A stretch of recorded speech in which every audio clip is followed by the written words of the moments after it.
गिन के देख लो, 7 दिन के अंदर पैदा भी होंगी, 7 दिन के अंदर मरेंगी भी। 7 ही दिन में सब काम होना है। 7 ही दिन के अंदर पैदा होना है, 7 ही दिन के अंदर ब्याह हो जाना, 7 ही दिन के अंदर लड़का बच्चा होना है और 7 ही दिन के अंदर में मर जाना है। 7 दिन की सीमा बनाई गई है। 2 लोगों की लड़ाई हो गई, बहुत जम के झगड़ा हो गया तो दूसरा व्यक्ति बोला 7 दिन में तेरे प्राण ले लूंगा।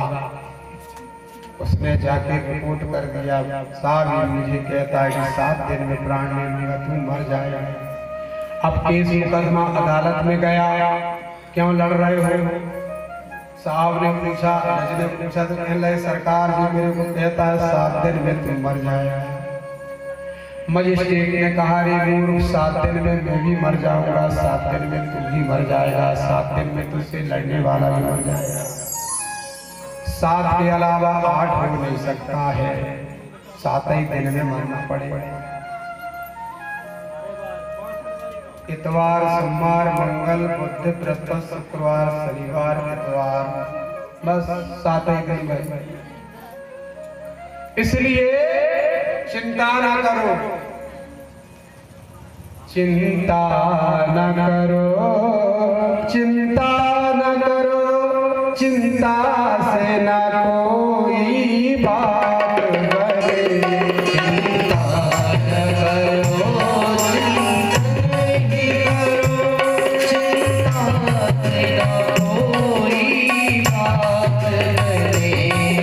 चिंता न करो, चिंता से न कोई बात बने।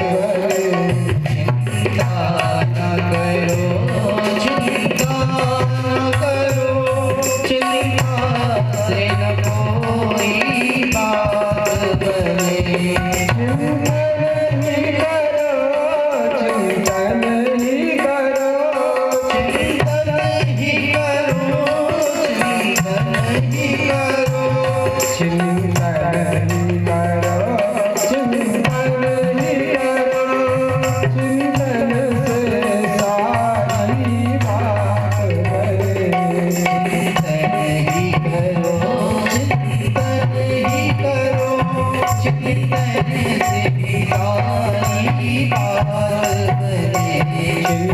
न करो,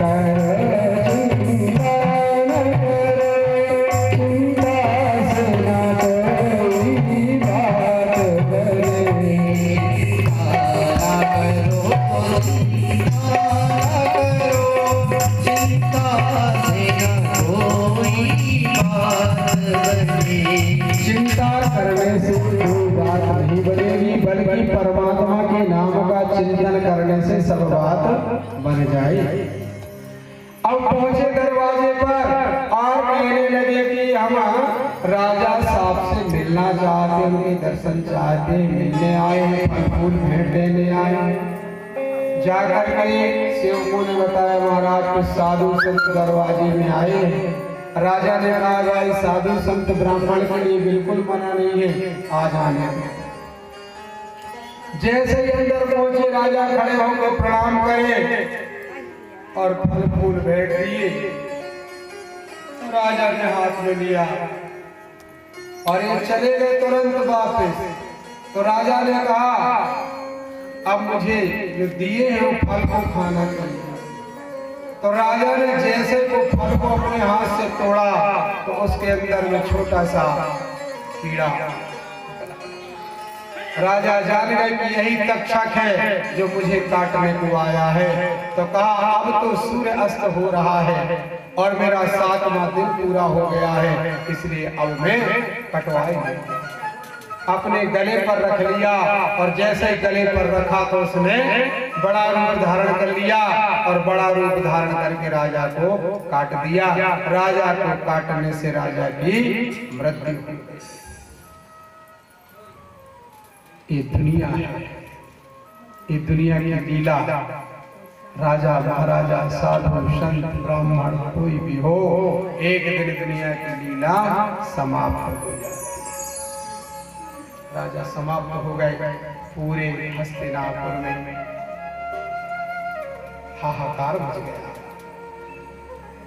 उनका गंगा किनारे चंदन की लकड़ी लगा करके और उनका अंतिम संस्कार किया गया। उनका बेटा जन्मेजय,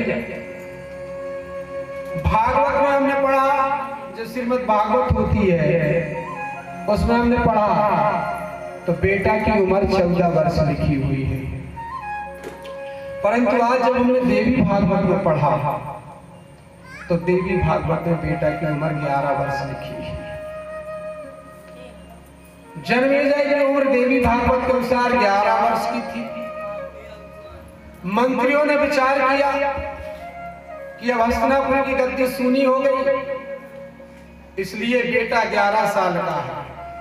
तो मैं भी कहता हूं 11 साल के बेटा या बेटी, जब 11 साल का बेटा राजा के काबिल हो जाता है तो 11 साल का बेटा गुरु मंत्र लेने के काबिल हो जाता है। 5 साल के ध्रुव ने गुरु मंत्र लिया, 5 साल के प्रहलाद ने गुरु मंत्र लिया और गुरु मंत्र को जप करके भगवान को प्राप्त कर गए।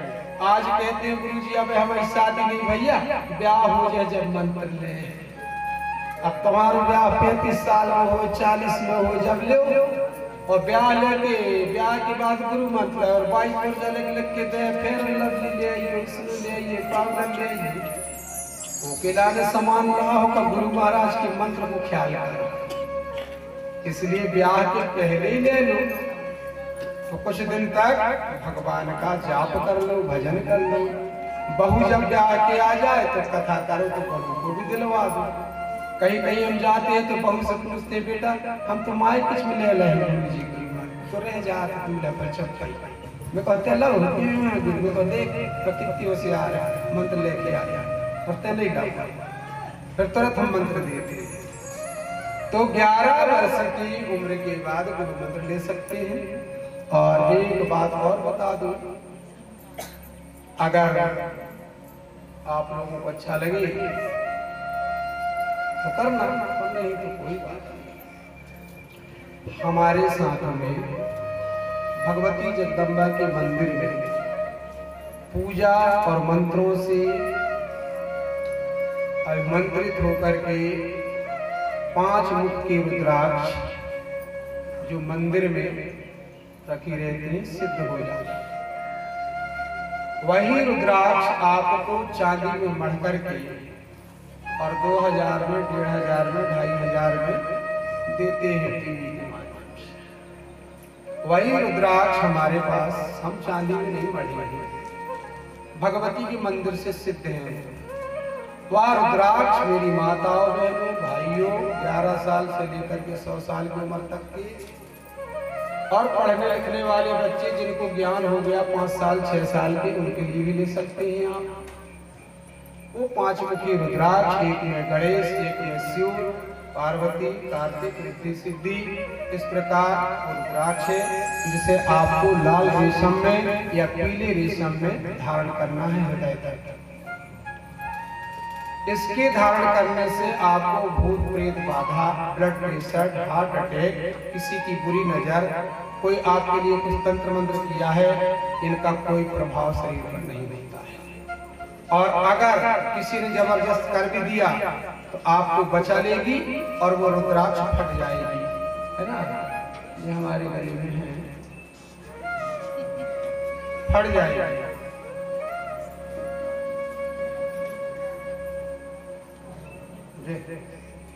वो फट जाएगा।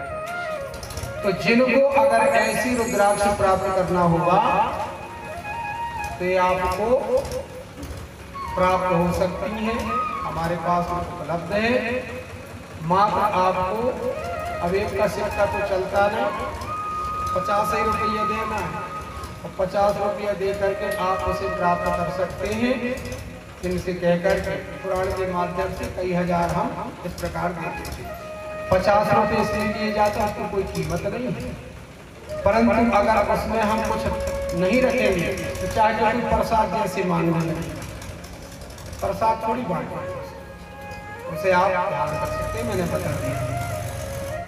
इस प्रकार जो है 14 साल के जन्मेजय को राज सिंहासन में बिठा लिया और हस्तिनापुर का राज्य चलने लगा। बोले जगत जननी मैया की जय। राजा जन्मेजय को मंत्रियों ने बताया कि बेटा तुम्हारे पिताजी की मौत सांप के काटने से हुई, ये अकाल मौत। तो राजा जन्मेजय को बहुत गुस्सा आई और क्रोध में आकर के उन्होंने देवी यज्ञ किया और उसका नाम सर्प सत्र यज्ञ हुआ। इस यज्ञ को किया और इस यज्ञ के करने से जैसे ही आहुति बोली जाती थी स्वाहा, तो जहां कहा कि सांप सवाया की